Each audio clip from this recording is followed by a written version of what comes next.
So Indian எக்கனாமியில் இந்திய பொருளாதாரத்தில் agricultural reforms எப்படி லேண்ட் ரீஃபார்ம்ஸ் எதுக்கு வந்தது? நிறையா வந்து அக்ரிகல்ச்சர் சிஸ்டம்ஸ்க்கு வந்தது இல்லையா? அதே போல் தான் அக்ரிகல்ச்சரல் அது லேண்ட் ரீஃபார்ம்ஸ் பண்ணுற மாதிரியே அக்ரிகல்ச்சர்லேயும் நிறையா வந்து சீர்திருத்தங்கள் கொண்டு வந்திருக்காங்க. அது என்னென்ன அப்படிங்கிறத பார்க்கலாம். ஸோ லேண்ட் ரீஃபார்ம்ஸ் சொன்ன மாதிரியே அக்ரிகல்ச்சர் ரீஃபார்ம்ஸில் முக்கியமான ஒரு பாயிண்ட் அப்படின்னு எடுத்துக்கிட்டிங்கன்னா பசுமை புரட்சி இல்லையா? Green revolutions. ஸோ நிறைய ரெவல்யூஷன் நடந்திருக்குது. White revolution, green revolution, grey revolution, red revolution, blue revolution நிறைய நடந்திருக்குது. ஸோ இதுக்கான ரெவல்யூஷன் புரட்சியே தனியாகவே ஒரு வீடியோவே நம்ம வந்து நம்ம சேனலில் இருக்குது. நீங்கள் வந்து ஜாகிரஃபி அதாவது பிளேலிஸ்ட்டில் போயிட்டு ஜாகிரஃபியில் போய் சர்ச் பண்ணிங்க அப்படி பார்த்தீங்கன்னு வச்சுக்கலாம். அதில் வந்து ரெவல்யூஷன்ஸ் அது இது வரைக்கும் நடந்த இந்தியாவில் நடந்த என்னென்ன புரட்சிகள் அப்படிங்கிறது தனியாகவே ஒரு வீடியோ 20 நிமிஷத்துக்கு கொடுத்துருக்கேன். நீங்கள் எடுத்து அது பாருங்கள். ரொம்ப ரொம்ப யூஸ்ஃபுல்லாக இருக்கும். அந்த ரெவல்யூஷன் யார் யார் எப்பப்போ எந்த காலத்தில் பண்ணியிருக்காங்க, யாருடைய மூலமாக பண்ணியிருக்காங்க, யாருக்கு அதுக்கு தந்தை அப்படிங்கிற ஃபுல் டீட்டெயில்ஸ் அதில் இருக்கும். ஸோ கண்டிப்பாக அது வந்து ஒரு ஒரு ஒரு பேக்கேஜ் மாதிரி சரிங்களா அது கொடுத்துருக்கோம். அது சொல்லுவாங்க கிளஸ்டர் மாதிரி கொடுத்துருக்கேன். வந்து படிச்சுக்கிங்க. அது ரொம்ப யூஸ்ஃபுல்லாக இருக்கும். சரி, இங்கே வரலாம். பிஃபோர் க்ரீன் ரெவல்யூஷன் அப்படிங்கிறது வந்து பார்த்திங்கன்னா அதுக்கு முன்னாடி என்ன நடந்திருக்குது அப்படின்னு சொல்கிறாங்க. 1951 1966 food grain production rose at rate of 2.8% per annum. புரியுதுங்களா? 1951 66 இதுக்கு இடையில் என்னாச்சு? 2.8% விகிதத்தில் உயர்ந்துருச்சு rate. 1956 India sign the agreement of public law 480 பொது சட்டம் 480 ஒரு கையொப்பமிட்டாங்க. யார் கூட அப்படின்னா United States to receive food aid mostly in the form of wheat. சரிங்களா? அந்த ஒப்பந்தத்தில் வந்து பெரும்பாலும் கோதுமை வடிவில் உணவை உதவி செய்ய நிறைய நார்த் சைடில் வந்து கோதுமை சாப்பிட்ருக்காங்க. அதனால் அதை வந்து சைன் பண்ணியிருக்காங்க. Agriculture is the most important sector for Indian economy இல்லையா? ஸோ நிறையா வந்து நம்ம இந்தியன் எக்கனாமி இப்போதைக்கு சர்வீஸ் செக்டருக்கு அப்புறம் அக்ரிகல்ச்சர் செக்டர் தான் பெருசாக இருக்குது. Poverty alleviation, employment generation, contribution to nation GDP எல்லாமே இந்த விவசாயம் தான். ஸோ விவசாயத்துக்கு சார்ந்த பொருட்கள் என்னென்ன பாருங்கள். ஒரு பெரிய சார்ட்டே அழகாக கொடுத்துருக்காங்க. ஃபுட் கிரைன்ஸ் இல்லையா? ஃபுட் கிரைன்ஸ் உணவு தானியங்கள். எக்ஸாம்பிளுக்கு வந்து வீட்டு, ரைஸு, மில்லட்ஸு, திணை வகைகள். ஆயில் சீட்ஸ் எண்ணெய் வித்துக்கள், கிரவுண்ட் நட்டு, பல்சஸ் எல்லாம் சேர்ந்து வருது. லைஃப் ஸ்டாக்ஸ்ன்னு எடுத்துக்கிட்டிங்கன்னா கால்நடைகள் அல்லது கிடைக்கக்கூடிய மீட்டு, அதுக்கப்புறம் மில்க்கு, பால், இறைச்சி, கோழி வளர்ப்பு எல்லாம். பிளான்டேஷன் தோட்டப்பயிர்கள். So tea, coffee, rubber, sugar cane கூட தோட்டப்பயிர் தான்.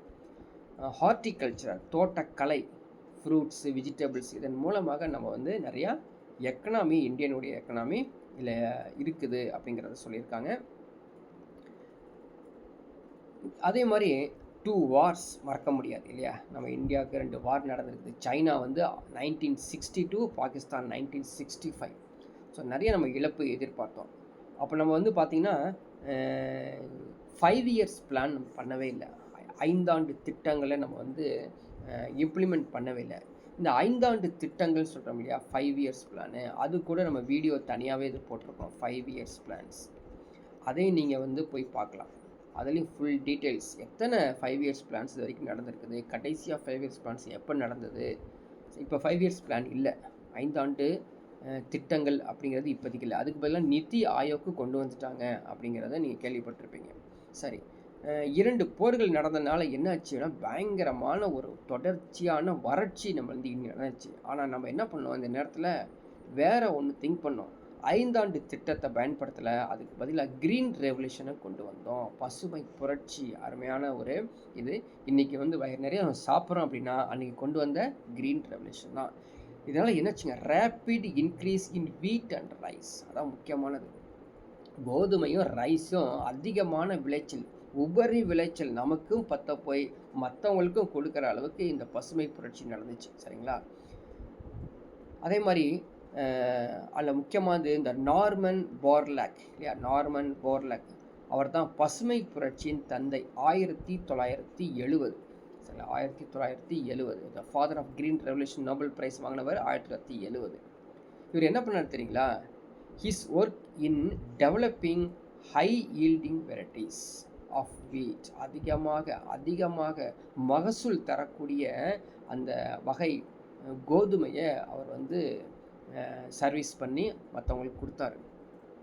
ஆனால் இந்தியாவில் 1961 பஞ்சத்தின் விளிம்பில் இருக்கும்போது இந்த பசுமை புரட்சி ஏற்பட்டதாமா. அவர் தந்தை யார்? இந்தியாவின் தந்தை. Green revolution of India father யாருங்க அப்படின்னு கேட்பாங்க. எம்எஸ்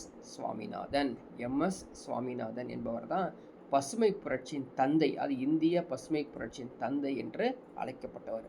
1968 இவர் கொண்டு வந்த கிரீன் ரெவல்யூஷனை பஞ்சாப், ஹரியானா, உத்தரப்பிரதேசில் வந்து இம்ப்ளிமெண்ட் பண்ணார்.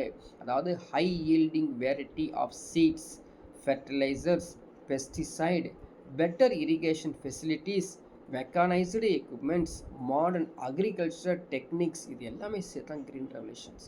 சும்மா வந்து மகசூல் பண்ணுற மாதிரி கோதுமையோ அரிசியோ அவருக்கு வந்து கொடுக்கலைங்க.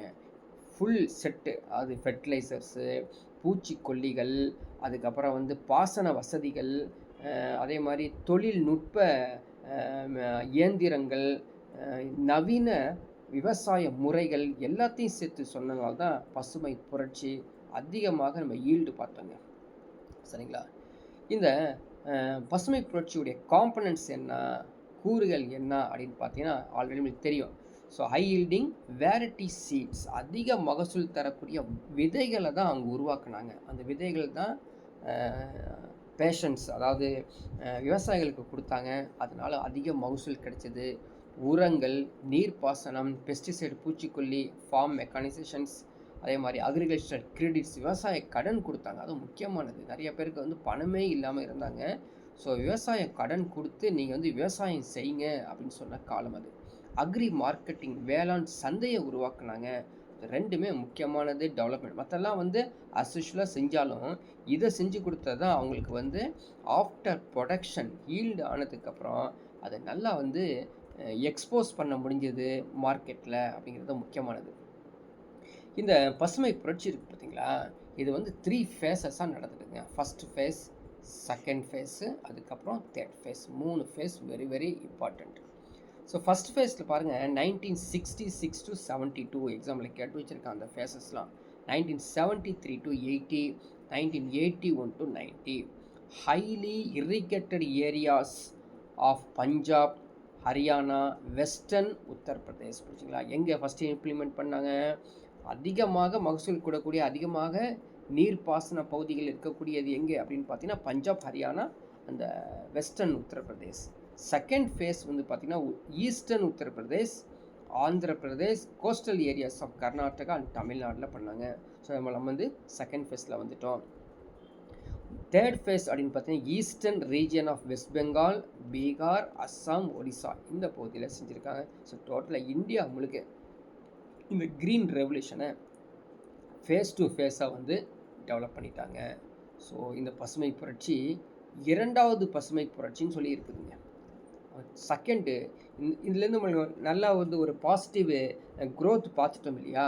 அதனால் second revolution, green revolution, the target second green revolution was to increase 400 million tons of food grains production. This is to be achieved by 2020. 2020 இதை வந்து அச்சீவ் பண்ணிட்டோம் அப்படிங்கிறது இன்ஃபர்மேஷன் தெரிஞ்சுக்கங்க. இந்த இரண்டாவது பசுமை புரட்சியில் என்னென்ன தேவைகள் இருந்தது அப்படின்னு பார்த்தீங்கன்னா genetically modified seeds which double their per acres production. ஒரு ஏக்கருக்கு உற்பத்தி 2 மடங்காக தரக்கூடிய மரபணு மாற்றத்தை கொடுத்தாங்க. Contribution of private sector to market the uses of GM foods. So முன்னாடிலாம் வந்து ப்ரைவேட் செக்டர்ஸ்லாம் அவ்வளோவா இருக்காது. இன்றைக்கி தனியார் துறைகள் அதிகமாக வந்திருக்கனால அவங்களுக்கு கொடுத்தனால ஸோ க்ரோத் அதிகமானுச்சு. Linking of rivers to transfer surplus water to deficient areas. இது முக்கியமானது இல்லையா? எங்கெங்கெல்லாம் வந்து நீர் இல்லை அப்படிங்கிற பிளேஸ்லலாம் நதியிலேருந்து இருக்கக்கூடிய உபரி நீரை வந்து மற்ற இடத்துல வந்து ட்ரான்ஸ்லேட் பண்ணி அதை ட்ரான்ஸ்ஃபர் பண்ணி கொடுத்துருக்காங்க. அதனால் வந்து நல்லா டெவலப்மெண்ட் வந்திருக்குது. அந்த டெவலப்மெண்ட் பாருங்கள் எப்படி நடத்திருக்குன்னு. ஸோ 50-51 வந்து 51 மெட்ரிக் டன்னு, 66, 67, 74, 71 72 வந்து 105, 2001 197 அப்படி கிராஜுவல் growth இருந்திருக்கு பாருங்கள். 2013 14 265, நம்ம வந்து 324 எடுத்திருக்கோம். சரிங்களா? ஸோ அடுத்தது 25 26க்கு கணக்கு எடுப்பாங்க. கண்டிப்பாக அப்ராக்சிமேட்லாக 300ஆவது கண்டிப்பாக இருக்கும் இல்லைங்களா? நெக்ஸ்ட்டு இதுலேருந்து என்ன நடந்ததுங்க? Positive effects of green revolution நடந்தது. So increase crop production, self sufficiency, தன்னிறைவு அடைஞ்சோம். நமக்கு மட்டுமே பத்தாமல் போய் நமக்கு பத்தடைஞ்சு மற்றவங்களுக்கும் கொடுத்தோம், எக்ஸ்போர்ட்லாம் பண்ண ஆரம்பித்தோம். Availability per capita net availability of food grain has increased. உணவு தானியங்களை தனிநபர் நிகர இருப்பும் அதிகமானுச்சு. ஸோ அடுத்தது பார்த்திங்கன்னா ஃபார்மர்ஸ்லாம் ரொம்ப பேர் வந்து பெனிஃபிட் ஆனாங்க. நம்ம வந்து ஃபார்மர்ஸ்லாம் தான் தெரிஞ்சிருக்கோம், ஃபார்மர்ஸ்னால் கண்டிப்பாக தெரிஞ்சிருக்கோம். யாராவது ஒருத்தர் அக்ரிகல்ச்சர் டிபார்ட்மெண்ட்லேருந்து வந்து அந்த விவசாயிகளுக்கு ட்ரைனிங் கொடுக்கறது, போகிறது, அந்த சீட்ஸ் கொடுக்கறது, இந்த சீட்ஸோட எப்படி வந்து நம்ம ஃபெர்டிலைசர்ஸ் எப்படி யூஸ் பண்ணுறது நிறையா வந்து சொல்லி கொடுத்தே இருப்பாங்க. அதே மாதிரி industrialisations, large scale mechanisation of the farms created a demand machinery like tractor, harvesters, threshers, combines, diesel engines, electric motors, pumping எல்லாம். அது ஃபார்மர்ஸ்க்கு வேளாண்களுக்கு தேவையான அனைத்து உபகரணங்களும் தயாரிக்கப்பட்டது. அது மட்டும் இல்லாமல் அதை வாங்குவதற்கு கடன்களும் கொடுத்தாங்க, லோனும் வந்து அரேஞ்ச் பண்ணி கொடுத்தாங்க. ஆக்ரோ இண்டஸ்ட்ரீஸ், சரிங்களா, விவசாய தொழில்கள் என்னென்ன அப்படின்னு பார்த்தீங்கன்னா, வேளாண் சார்ந்த தொழில்களை தோற்றுவிக்கும் பல்வேறு தொழில்களின் பல விவசாய பொருட்கள் மூலப்பொருளாக பயன்படுத்தப்பட்டன. ஸோ அதுலேருந்து எம்ப்ளாய்மெண்ட், வேலை வாய்ப்பு அதிகமானுச்சு. The demand for labour force increase rural employment and industrial work force at the same time. So தொழிலாளர்களின் தேவை இருக்கு இல்லையா, கிராமப்புற வேலைவாய்ப்பை அதிகரிச்சுதமா. அதே நேரத்தில் வந்து தொழில்துறை பணியாளர்கள் எல்லாருமே பயன்படுத்தப்பட்டது. பட் இதில் சில சிக்கல்களும் நம்ம பார்க்க முடிஞ்சிச்சுங்க. இதில் இந்த க்ரீன் ரெவல்யூஷனில் வந்து ப்ராப்ளம்ஸ் பார்க்க முடிஞ்சிச்சு. என்ன அப்படின்னா, நான் ஃபுட் கிரைன்ஸ் லெஃப்ட் அவுட், உணவு அல்லாத தானியங்கள் வெளியேற, அதாவது இதில் இல்லாமல் சேர்க்க மாட்டாங்க. ரீஜனல் டிஸ்பேரிட்டிஸ், பிராந்திய ஏற்றத்தாழ்வுகள் இருந்தது. ஸோ கிழக்கு மேற்கு வடக்கு தெற்குன்னுச்சு. இன்டர் ஃபார்மர் டிஸ்பேரிட்டி, விவசாயிகளுக்கு இடையிலான வேறுபாடுகள் இருந்தது. எக்ஸசிவ் யூசேஜ் ஆஃப் கெமிக்கல்ஸ், ரசாயனத்தை அதிகமாக பயன்படுத்தப்பட்டது. வாட்டர் கன்சப்ஷன், நீர் நுகர்வு. The crops introduced during the green revolution where water intensive crops. underground water fell to critical level in Punjab and Haryana. அது நிலத்தடி நீர் மட்டும் மோசமாயிடுச்சு இல்லைங்களா, அளவு ரொம்ப குறைஞ்சி ஹரியானா பஞ்சாப்லலாம் குறைஞ்சது அப்படின்னு சொல்கிறாங்க. The impact on soil graph production, மண் மற்றும் பயிர் உற்பத்தியில் வந்து வர பாதிப்புகள்லாம் நான் பார்த்தாங்க. அன்எம்ப்ளாய்மெண்ட் ப்ராப்ளம் வந்துச்சு. ஹெல்த் ரிசார்ட்ஸ், உடல் நல அபாயங்கள்லாம் உருவானது. காரணம் என்னென்னா, பெஸ்டிசைட் யூஸ் பண்ணுறதுனால தான். பூச்சிக்கொல்லிகள் பயன்படுத்துகிறாங்க. என்னது, ஃபோஸ்ஃபாமிடான், மெய்த்தோமெல், ஃபோரேட், ட்ரையசோஃபோஸ், மோனோக்ரோபட்டாஸ். ஸோ இந்த பூச்சிக்கொல்லியோடைய நேம் வந்து ஞாபகம் வச்சுக்கோங்க, எங்கேயாவது கேட்க போகிறாங்க. ஸோ நான் சொன்னேன் இல்லைங்களா, வானவில் புரட்சி நடந்தது அப்படின்னு சொல்லி அதை கொடுத்துருக்காங்க பாருங்கள். இதை வந்து இது ஃபுல்லாகவே ஒரு தனியாக வீடியோவே நாங்கள் வந்து போட்டிருக்கோம். இதே மாதிரி நீங்கள் போய் ஜாகிரஃபி அப்படிங்கிற பிளேஸில் போய் பார்த்தீங்கன்னா, இது வரைக்கும் நடந்த என்னென்ன புரட்சிகள் அப்படின்னு சொல்லி இயரோட போட்டு அருமையான ஒரு வீடியோ இருக்குது, கண்டிப்பாக பார்த்துருங்க அது. ஸோ நெக்ஸ்ட் பாருங்க, இந்த ஒயிட் ரெவல்யூஷன் அக்ரிகல்ச்சரில் அடுத்த ஒரு ரெவல்யூஷன் பார்த்திங்கன்னா ஒயிட். ஸோ வெண்மை புரட்சி சொல்லும் பொழுது உங்களுக்கு தெரிஞ்சிடும் எதை சொல்கிறாங்க, மில்க் தான், மில்க் ப்ரொடக்ஷன் தான். So white revolution of India was brain child of doctor Verghese Kurien அப்படி ஒரு கேரளாவை சேர்ந்த வர்கீஸ் குரியன் வந்து அப்படி சிந்தனையில் உருவானது தான். அவர் தான் என்ன பண்ணார் பாருங்கள், என்டிடிபின்னு அர்த்தம், நேஷ்னல் டைரி டெவலப்மெண்ட் போர்டு வந்து டெவலப் பண்ணார். ஸோ இவர் என்ன பண்ணாருன்னு பார்த்தீங்கன்னா, நிறைய இன்ஸ்டிடியூஷன்ஸ் எஸ்டாப்ளிஷ் பண்ணி Gujarat cooperative milk marketing federation அப்படின்னு ஆரம்பித்தாருங்க. ஸோ இன்றைக்கி குஜராத்தில் இருக்கக்கூடிய அந்த அமுல் இல்லையா, அமுல் அதான் வந்து Gujarat cooperative milk marketing federations. அமுல்ங்கிற எப்படி நம்ம இங்கே ஆவின் இப்படி யூஸ் பண்ணுற மாதிரி அங்கே குஜராத்தில் வந்து அமுல் அப்படிங்கிறது இருக்குது. இந்த ஒயிட் ரெவல்யூஷன் இருக்குது பார்த்தீங்களா, எப்போ உருவானதுங்க? 1970s. சரிங்களா? அதில் மாதிரி இருக்கும்போது கிராம உற்பத்தியாளர்களுக்கு கிராம பால் உற்பத்தியாளர் கூட்டுறவு உருவாக்குனாங்க. இப்போ நான் சொன்னேன் பார்த்தீங்களா, அந்த அமுல் இருந்தது, அந்த அமுல் தான் இது. AMUL objectives. So increase milk production, operation flood அப்படின்னு சொல்லி ஆரம்பித்தாங்க. பால் வெள்ளம் அப்படின்னு ஆரம்பித்தாங்க. ஸோ கிராமப்புறத்தில் வருமானம் வந்து அதிகரிச்சு நுகர்வோருக்கு நியாயமான விலையில் பால் கிடச்சிது. மில்க் லார்ஜஸ்ட் லெவலில் வந்து ப்ரொடியூஸ் பண்ணாங்க. ஸோ 22% குளோபல் ப்ரொடக்ஷனில் இருந்தது. நம்ம வந்து டெவலப் ஆகிடணும். ஸோ நிறையா இந்த ஒயிட் ரெவல்யூஷனில் சேஞ்சஸ் கொண்டு வந்தாங்க. ஸோ ஃபார்மருடைய கேட்டகரி எப்படி இருந்துச்சு அப்படின்னு பார்த்தீங்கன்னா, மேர்ஜினல் வந்து இந்த ஹெக்டர் லெவலில் சொல்லியிருக்காங்க பாருங்கள். Small 1 to 2, semi medium 2 to 4, மீடியம்னா 4 to 10, லார்ஜ்னா அபவுட் 10 ஹெக்டர்ஸ். அதே மாதிரி மானியமும் கொடுத்துட்டாங்க, நிறைய சப்சிடிஸ் வந்து கொடுத்தாங்க. Subsidies direct and indirect payment to individual farms, usually in the form of cash payment from the government, அதுவும் கொடுத்தாங்க. அதே போல் வந்து இந்த சப்சிடிஸ் வந்து செயல்படுத்துவதற்கான பல்வேறு வழிகளும் ரெடி பண்ணாங்க. ப்ரைஸ் சப்சிடிஸு, டைரக்ட் பெனிஃபிட் ட்ரான்ஸ்ஃபர், நேரடி பயன் பரிமாற்றம் செஞ்சாங்க. இன்கம் சப்போர்ட், வருவாய் ஆதரவு எல்லாமே கொடுத்தாங்க. ஸோ அதோடைய டீட்டெயில்ஸ் தான் கொடுத்துருக்காங்க. ப்ரைஸ் சப்சிடிஸ் இருக்குது பார்த்தீங்களா, அது வந்து ரிக்ரெசிவ் டிஸ்டோர்டிவ் லீக்கேஜ், பின்னடைவு சிதைக்கும் கசிவாக மாறிச்சாமா. டிபிடி அப்படிங்கிறது அதுவும் பின்னடைவு சிதைக்கும் கசிவு இல்லை. இன்கம் சப்போர்ட் வந்து அதுவும் இல்லை. ஸோ இது மட்டும் தான் கசிவாக இருந்தது, மற்றெல்லாம் வந்து இல்லாமல் இருக்குது அப்படின்னு சொல்லியிருக்காங்க. அடுத்து பார்த்தீங்கன்னா உணவு மானியமும் கொடுத்துருக்காங்க. The food subsidy is being implemented jointly by the central and state governments, and the major financial burden is borne by central government through its agency Food Corporation of India, FCI. கேள்விப்பட்டிருப்போம் இல்லையா? அவன் தான் வந்து இந்த food எல்லாம் நிறையா வந்து research பண்ணி ஃபுட் கார்பரேஷன் ஆஃப் இந்தியா தான் செஞ்சிட்ருக்காங்க. இந்த எஃப்சிஐ பற்றி டீட்டெயில்ஸ் கொடுத்துருக்காங்க பாருங்கள், அதுவும் முக்கியமானது.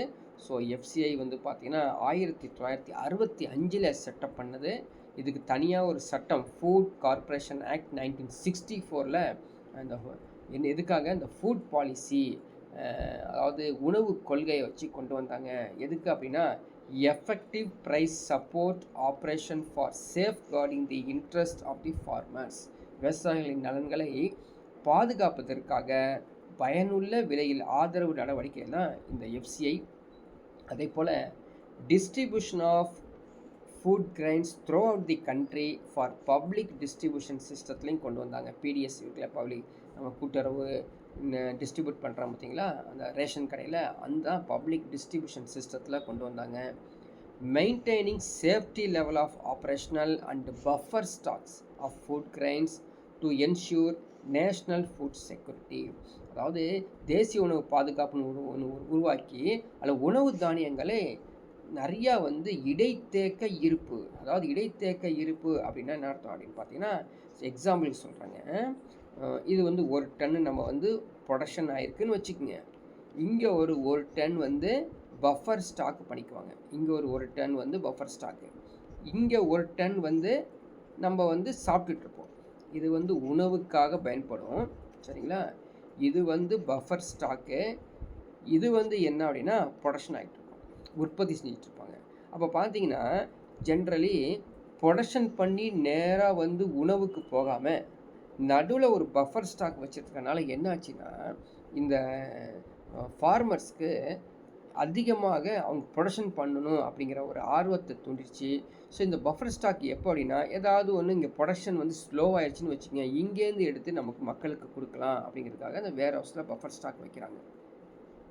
சரி, இந்த எஃப்சிஐ இருக்கா பார்த்தீங்களா, அவங்க என்ன செய்கிறாங்க, அவங்களோட வேலை என்ன அப்படின்னு பார்க்கலாம். இந்த எஃப்சிஐ தான் இந்த ப்ரொக்யூர்மெண்ட் பண்ணுறாங்க, கொள்முதல் செய்யக்கூடிய வேலையை செய்கிறது இவங்க தான். இவங்க என்ன பண்ணுறாங்க, சென்ட்ரலைஸ்டு ப்ரொக்யூர்மெண்ட் சிஸ்டம் கொண்டு வராங்க, டீசென்ட்ரலைஸ்டு ப்ரொக்யூர்மெண்ட், 2 சிஸ்டத்தை வச்சு செய்கிறாங்க. இவங்க தான் சேமிப்பு கிடங்கு ஒப்பந்தம்லாம் போட்டு வச்சுக்கிறது, மூவிங் அண்ட் டிரான்ஸ்போர்ட் பண்ணுறதும் இவங்க தான். The food grains are procured from surplus states and transported to the deficient states. அதிகமாக உற்பத்தி செய்யக்கூடிய ஒரு மாநிலத்திலிருந்து பற்றாக்குறை இருக்க மாநிலங்களுக்கு டிரான்ஸ்போர்ட் பண்ணிகிட்டு இருக்கிறதும் எங்கள் வேலை. நான் சொன்னேன் இல்லைங்களா, அந்த பஃபர் ஸ்டாக் அப்படிங்கிறது இடைத்தேக்க இருப்பு. இதான் வந்து அவங்க வந்து தேவைக்கு அதிகமாக கொஞ்சம் வந்து வேர் ஹவுஸில் ஸ்டாக் பண்ணி வச்சுக்குவாங்க. அதான் பஃபர் ஸ்டாக்கு. இது கேள்விப்பட்டிருப்பீங்க, பிடிஎஸ் இல்லையா, பப்ளிக்கு டிஸ்ட்ரிபியூஷன்ஸ், பொது விநியோக அமைப்பு அப்படின்னு ஒன்று அமைப்பு இருக்குது. இது வந்து பார்த்திங்கன்னா இந்த பிடிஎஸ் வந்து second world war 1942 due to the shortage of food grains இருக்கும்போது இது பிடிஎஸ் உருவாக்கியிருக்காங்க. இதை வந்து பார்த்திங்கன்னா targeted public distribution June 1997 the government of India launched TPTS with focus on the poor. So 1997 central government வந்து கொண்டு வந்தாங்க. இன்றைக்கி நிறையா சேஞ்சஸ்லாம் பண்ணி அந்தியோதயா அண்ணா யோஜனா சரிங்களா was launch December 2000 for 1 crore poorest of the poor families. நான் வச்சுங்க, அந்தியோதயா அண்ணா யோஜனா திட்டம் 1 கோடி ஏழை குடும்பங்களுக்கு டிசம்பர் 2000 தொடங்கப்பட்டது ஒரு திட்டம். ஸோ திட்டங்களை ஞாபகம் வச்சுக்கணும், கேட்பாங்க. அடுத்த ஒரு சட்டம் பாருங்கள், national food security act NFSA 2013. So TPDS இருக்குது பார்த்தீங்களா, அந்த ஸ்கீமில் கன்வெர்ட் பண்ணி NFSA அப்படின்னு ஒன்று கொண்டு வந்தாங்க. NFSA 2013. இந்த act 75% of the rural population சரிங்களா, 65 கோடி பேர் பயனடைகிறாங்க. 50% அர்பன் பாப்புலேஷன்ஸ். ஸோ எல்லாரும் இதில் வந்து பயனடுறாங்க. ஸோ என்னென்னா அவங்களுடைய கேட்டகரிஸ், அந்த பயனடக்கூடிய கேட்டகரிஸ் பார்த்திங்கன்னா 2 கேட்டகரிஸாக இருக்குது. ஒன்று பாருங்கள், சொன்னோம் இல்லைங்களா AAY யோஜனா. இதில் வந்து பார்த்திங்கன்னா 35 kg பார் மந்த் பார் ஃபேமிலி, ₹3 பார் கேஜி ரைஸு, 2 kg பார் வெயிட்டு, 1 kg பார் கோர்ஸ் கிரைன்ஸ் தான் கொடுக்குறாங்களாமா. அதே போல் ஹவுஸ் ஹோல்ட்ஸ், ப்ரியாரிட்டி ஹவுஸ் ஹோல்ட்ஸில் முன்னுரிமை குடும்பங்களுக்கு ஒரு நபருக்கு மாதம் 5 கிலோ, 3 கிலோ, அதாவது 1 கிலோ அரிசி 3 கிலோ என்றும், 1 கிலோ கோதுமை ₹2 என்றும், ஒரு பருமணிகள் வந்து கோர்ஸ் கிரைன்ஸ் வந்து 1 கிலோ என்றும், ₹1 கிலோ வந்து ₹1 என்றும் கொடுக்குறாங்களாமா. ஸோ ரொம்ப சீப்பான அமௌண்ட்டில் கொடுக்குறாங்க. இது மட்டும் இல்லாமல் இன்னொன்று பாருங்கள், சட்டம் கூடுதல் நன்மை என்ன பண்ணுது இந்த சட்டம் அப்படின்னு பார்த்தீங்கன்னா, கர்ப்பிணிகள் மற்றும் பாலூட்டும் தாய்மார்களுக்கு அங்கன்வாடி கர்ப்ப காலத்தில் மற்றும் குழந்தை பிறந்த 6 மாதங்கள் வரை இலவச உணவு கொடுக்குறாங்க. கிட்டத்தட்ட ₹6000 தவணையும் கொடுக்குறாங்க. ஸோ இது வந்து பார்த்திங்கன்னா இதுக்குன்னு தனியாக அர்பன் ஹெல்த் சென்டர் இல்லையா, அர்பன் ஹெல்த் சென்டர் ஆரம்ப சுகாதார நிலையத்தில் இது போய் நீங்கள் ரெஜிஸ்டர் பண்ணிட்டீங்கன்னா இந்த எல்லாமே நீங்கள் வாங்கலாம். அதே போல் children aged 6 months to 6 years free meal at local அங்கன்வாடிலாம் கிடைக்குங்க. இப்போ கூட கிடைக்கும். 6 வயது வரை ஒரு முட்டை, நேராக போய் படிச்சிங்க, அங்கே அங்கன்வாடியில் போய் உட்காந்து படிச்சிங்கன்னா டெய்லி ஒரு முட்டை கொடுப்பாங்க. இல்லைன்னா அந்த பாக்கெட்டில் சத்துணவு மாவு கொடுப்பாங்க. ரொம்ப ரொம்ப யூஸ்ஃபுல்லாக இருக்கும். அது நல்லா நமக்கு வந்து அது தேவையில்லாத மாதிரி இருக்கும். உண்மையிலே ரொம்ப சிரமப்பட்டு இருக்கவங்களுக்கு அது சரியான ஃபுட். அது தி children aged 6 years to 14 years the mid day meal scheme at school, அதுவும் பள்ளியில் வந்து மதிய உணவு திட்டம் கொண்டு வந்திருக்குது. இது எல்லாமே இந்த சிஸ்டத்தின் மூலமாக தான். இந்த NFSA சொன்னோம் இல்லைங்களா, அதோட இன்னும் முக்கிய அம்சங்கள் என்னன்னா, பெண்களுக்கு அதிகாரம் அளித்தல், அதான் முக்கியமானது. அதே போல் ரேஷன் கடையில் வந்து 18 வயதுக்கு குறையாத மூத்த பெண்கள் ரேஷன் கடையில் குடும்பத் தலைவியாக இருக்க வேண்டும் அப்படிங்கிற சிஸ்டம் கொண்டு வந்தாங்க. குறை தீர்க்கும் பொறிமுறைகள் கொண்டு வந்தாங்க. இது மட்டும் இல்லாமல் மாநில அரசு தனது சொந்த ஆதாரங்களில் இருந்து இந்த சட்டத்தின் கீழ் வழங்கப்படும் பலன்களை விட அதிக பலன்களை வந்து கொடுத்துட்ருக்காங்க அப்படின்னு பார்த்தோம். ஸோ இதுவும் நீங்கள் கேள்விப்பட்டிருப்பீங்க, ஒன் நேஷன் ஒரு ரேஷன் கார்டு இல்லைங்களா, ஒரே நாடு ஒரே ரேஷன் கார்டு. இது இந்த department of food and public distribution is implementing the central sector scheme. படிச்சு வச்சு கேட்பாங்க. So department of food and public distribution scheme, அது உணவு மற்றும் பொது விநியோகத்துறை தான் இது செஞ்சுருக்காங்களாமா, IMPDS. இது மத்திய துறை திட்டத்திலிருந்து உருவாக்குறது. இந்த system allows all NFSA beneficiaries, NFSA இருக்காங்க இல்லையா, அந்த பயனாளிகளுக்கு இது வந்துடும். அதே போல் குறிப்பாக புலம்பெயர்ந்த பயனாளிகள் நாட்டில் உள்ள எந்த ஒரு நியாய விலை கடையிலிருந்தும் எஃப்எஸ் மூலம் பகுதி உணவு தானியங்களை கோர அனுமதிக்கலாம் அப்படின்னு கொடுத்துருக்காங்க. அதே மாதிரி எம்எஸ்பி அப்படின்றது மினிமம் சப்போர்ட் ப்ரைஸ், குறைந்தபட்ச ஆதரவு விலையும் வாங்கிக்கலாம் அப்படிங்கிறது. அதாவது சேல்ஸ் பண்ணுறாங்க இல்லையா, அது குறைஞ்சபட்ச அமௌண்ட்டு கூட வாங்கிக்கலாம். விவசாய செலவுகள் மற்றும் விலைகளுக்கான கமிஷன் சிஏசிபி 22 கட்டாய பயிர்கள் எம்எஸ்பிகளையும் கரும்பு நியாயமான மற்றும் லாபகரமான விலையில் வந்து எஃப்ஆர்பியும் இதுக்கு வந்து ரெக்கமெண்டேஷன் பண்ணிருக்காங்களாமா. அதே மாதிரி சிஏசிபி அப்படிங்கிற ஒரு வேளாண்மை மற்றும் விவசாயிகள் நல அமைச்சகம் வந்து இணைக்கப்பட்டுள்ளது. ஸோ ஏ2னா seeds, fertiliser, pesticides, hired labours, leased எல்லாம் வந்துடும். F2+FL அப்படிங்கிறது வந்து A2+ value unpaid family labours, எஃப்எல்னா ஃபேமிலி லேபர்ஸ். அதே மாதிரி C2 அப்படிங்கிறது வந்து A2+FLக்கு மேல் சொந்தமான நிலம் மற்றும் நிலையான மூலதன சொத்துக்கள் மீதான வாடகை மற்றும் வட்டிக்கான காரணிகள் மிகவும் விரிவாக செலவாகும். ஸோ நீங்கள் என்ன பண்ணுறீங்கன்னா, இந்த ஸ்கீம் மூலமாக, மினிமம் சப்போர்ட் ஸ்கீம் மூலமாக பிஃபோர் சோயிங், விதைப்பதற்கு முன் என்ன பண்ணுறாங்க அப்படின்னு பார்த்தீங்கன்னா, ஃபஸ்ட்டு ரெக்கமெண்டேஷன் கொடுத்துட்றாங்க, அப்ரூவல் கொடுக்குறாங்க, அறிவிப்பு கொடுக்குறாங்க, பரிந்துரை, ஒப்புதல், அறிவிப்பு கொடுக்குறாங்க. ஸோ யார் வேளாண்மை சம்மந்தப்பட்ட அந்த குறைந்தபட்ச ஆதரவு விலை கொடுக்குறாங்க இல்லையா அவங்களுக்கு. கிராப்ஸ் பாருங்கள், என்னென்ன கிராப்ஸு, பேடி, சரிங்களா, வீட், ஜோவர், பாஜ்ரா, ராகி, மக்காச்சோளம், பார்லி. பல்சஸில் வந்து பார்த்திங்கன்னா டர், மூங்கு, உர்து, கிராம், மசூர் எல்லாம் வந்துருக்கு. ஆயில் சீட்ஸில் வந்து ground nut, soybean, sunflower seed, sesame oil, அது niger seed, rape seed, safflower. Cash crops cotton, jute, copra, sugar cane, இது எல்லாமே சேர்ந்து 22+1 பயிர்களுக்கு கொடுக்குறாங்க. ஸோ கரும்பு உட்பட்ட 25 பயிர்களுக்கும் எம்எஸ்பி அறிவிக்கப்படுகிறது அப்படின்னு கொடுத்துருக்காங்க. அதே போல் வந்து பார்த்திங்கன்னா என்னென்ன சிக்கல்கள் இந்த எம்எஸ்பியில் இருக்குது அப்படின்னு கொடுத்துருக்காங்க. ஸோ 25 பயிர்களுக்கு எம்எஸ்பி அறிவிக்கப்பட்டாலும் அரசு பெரும்பாலும் கோதுமை மற்றும் அரிசி கொள்முதல் தான் செஞ்சிட்ருக்காங்களாமா. ஸோ அவங்க அவங்களே பார்த்தீங்கன்னா தெரியும், அதிகமாக அரிசி கோதுமை மட்டும் தான் காணப்படும், மற்றெல்லாம் காணும் எங்கே இருக்குன்னு அது சொல்கிறோம் இல்லையா. அதே மாதிரி திட்டம் பாருங்கள், பிஎம் ஆஷா அப்படி ஒரு திட்டம் 2018. ப்ரைஸ் சப்போர்ட் ஸ்கீம் பிஎஸ்எஸ், விலை ஆதரவு திட்டம். Price deficiency payment scheme PDPS. Private procurement stockist scheme PPSS. அதே மாதிரி பிஎம் கிசான் திட்டம் 2018. பிரதான் மந்திரி கிசான் சம்மன் நிதி படித்து வச்சுக்கோ. இந்த central sector scheme with 100% funding from the government of India எல்லாம் கொடுத்துட்ருக்காங்க. அதே போல் ஒரு இந்திய அரசின் 100% நிதி உதவியுடன் கூடிய மத்திய துறை திட்டமாகும் இது திட்டம். இந்த திட்டத்தின் கீழ் நாடு முழுவதும் உள்ள தகுதி உள்ள அனைத்து விவசாய குடும்பங்களுக்கு ரூபாய் 6000 வருமானம் ஆதாரமாக ஒவ்வொரு 4 மாதங்களுக்கு தலா 2000 வீதம் 3 சம தவணைகளில் வழங்குறாங்களாம் இந்த சிஸ்டத்தின் மூலமாக. இந்த நிதி நேரடியாக பயணிகளின் வங்கிக்கே போகுது. அதே மாதிரி ஜெனட்டிக்கலி மாடிஃபைடு கிராப்ஸ் இருக்குது பார்த்தீங்களா, அது டிஎன்ஏ செக் பண்ணி அந்த டிஎன்ஏ மூலமாக ஜெனட்டிக் இன்ஜினியரிங் மூலமாக செக் பண்ணி கொடுக்குறாங்க.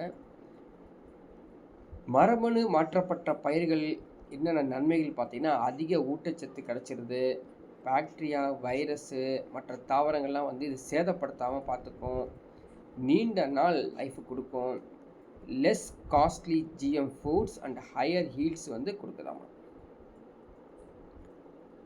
அதே போல் ஒரு ஆக்ட் கொண்டு வந்திருக்காங்க பாருங்கள், என்விரான்மெண்டல் ப்ரொடெக்ஷன் ஆக்ட் 1986. சரிங்களா, அதாவது மரபணு பொறியியல் மதிப்பீட்டு குழு ஜிஇஏசி, அது ஜெனட்டிக் இன்ஜினியரிங் அப்ரைசல் கமிட்டி, சுற்றுச்சூழல் பாதுகாப்பு சட்டத்தின் 1986 சட்டத்தின் கீழ் சுற்றுச்சூழல் மற்றும் வன அமைச்சகத்தின் பயிர்களை ஒழுங்குபடுத்துக்கான உச்சநிலை அமைப்பாமா. ஸோ இந்த பாயிண்ட்லாம் வந்து முக்கியமான பாயிண்ட்டு நோட் பண்ணி வச்சு 2 to 3 டைம்ஸ் படிச்சிங்கன்னா ஸ்டேட்மெண்ட் அசர்ஷனில் கேட்பாங்க, படித்து வச்சுருக்கணும். ஸோ ஆர்கானிக் ஃபார்மிங்ஸ், நீங்கள் ஃபேமஸ் ஆர்கானிக் ஃபார்மிங், கரிம வேளாண்மை அப்படிங்கிறது. என்னன்னா ரசாயனங்கள்லாம் பயன்படுத்த மாட்டாங்க. பூச்சிக்கொல்லிகள், செயற்கை ஹார்மோன்கள், மரபணு மாற்றப்பட்ட உயிரினங்கள், இந்த செயற்கை வெளிப்புற உள்ளீடுகள் இதெல்லாம் வந்து பயன்படுத்தாமல் விவசாயம் உற்பத்தி செய்வது தான் வந்து ஆர்கானிக் ஃபார்மிங் அப்படின்னு சொல்கிறோம். Indian scenario regarding organic farming. So கரிம விவசாயம் தொடர்பாக இந்தியாவுடைய நிலைமை எப்படி அப்படின்னு பார்த்தீங்கன்னா, சிக்கிம் எடுத்துக்கிட்டாங்க. இந்த first state Sikkim. First the world to become a fully organic 2016. 2016 ஆண்டில் முழுமையாக இயற்கையாக மாறியது முதல் மாநிலம் Sikkim. Madhya Pradesh covered largest area under the organic farming அப்படின்னு கொடுத்துருக்காங்க. ஸோ அடுத்தது இந்த பரம்பரகத் கிருஷி விகாஸ் யோஜனா எல்லாம் படித்து வச்சுக்கோ, அல்லது நெட்டில் சர்ச் பண்ணி இதோட டீட்டெயில்ஸ் கம்ப்ளீட்டாக பார்த்துக்கோ.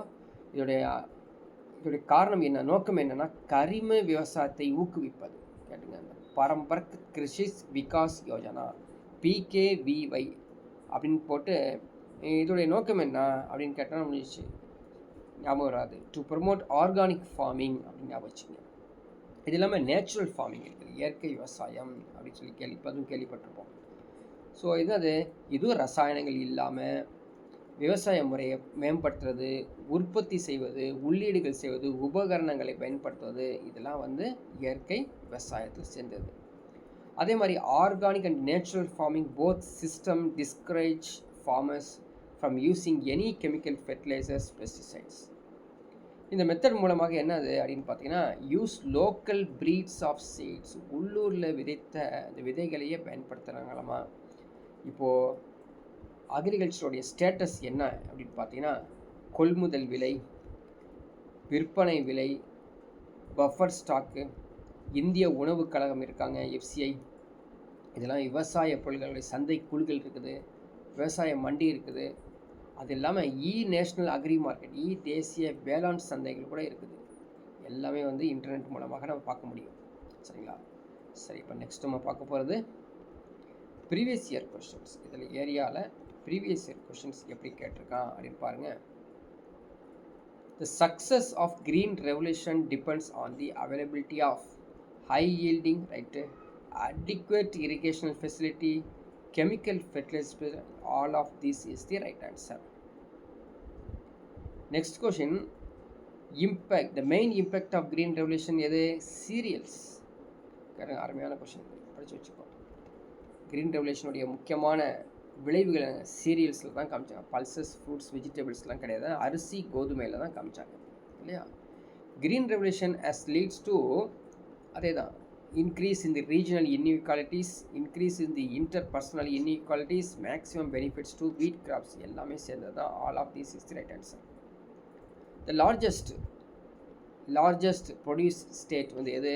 வீட் எது வந்து இந்தியாவிலே அதிகம் பண்ணுறாங்க? கண்டிப்பாக உத்தரப்பிரதேஷ் தான். அதான் வந்து பெரிய பிளேஸாக இருக்குது. ஸோ இதோட இந்த டாபிக் வந்து முடியுது.